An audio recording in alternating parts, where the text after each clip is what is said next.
What's up, everybody? It's the Digital World Podcast, and excuse my absence the past few days. It's been quite busy and hectic, but let's get on with the show. Today, the CPI came out, and it was actually 8.3%, I believe, which is 0.1% higher than what they expected. So, with that being said, in the next Fed meeting that's happening, um, actually, I think it's happening sometime this week, if I'm not mistaken, but it's happening this September.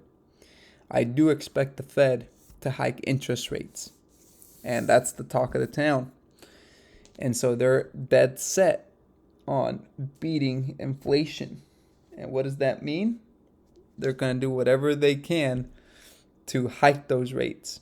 But you're going to feel this 6 months to, a year later. And so 2023 is going to be quite the ride. And other things, here we see major issue beneath headline. Food component of CPI inflation rose by 11.4% year over year in August, up plus 10.9% prior, and fastest rate since April of 1979. We're talking about, you know, almost 50 years in which we've been at this high of inflation. And here's the chart for you to see. Okay, this is just the beginning, folks. And like I said, you got to prepare for what's coming ahead. Here we see September is historically the worst performing month for stocks. So stocks got hit hard, but typically September's far and away the worst performing month for stocks. You can see here each month and its category. Looks like obviously summer is where things take a turn, and then towards the end of the year you see a rise in stocks. So he says this is the average monthly return for the Dow Jones since 1896. So September is by far the worst performing month. And here you see the dollar is up virtually against everything. And here's the dollar. And these are charts of the dollar versus all these other baskets of these other currencies, right? And so, the dollar milkshake theory. I'd highly recommend you take a look at that. It's by Brent Johnson. And so, dollar is going to keep getting stronger, but it's going to put a lot of pressure on world economies, and essentially could be the demise of a lot of economies. I'd highly recommend watching an uneducated economist. He has a pretty good breakdown of that. And the energy crisis in Europe is bad, and memes help exemplify exactly what that situation is like. And over there, like I've said, their bills have 10x.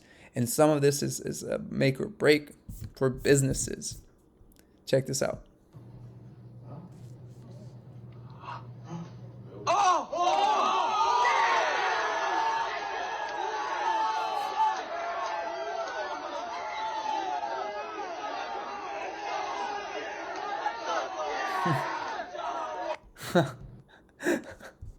So that's kind of a perfect meme on that.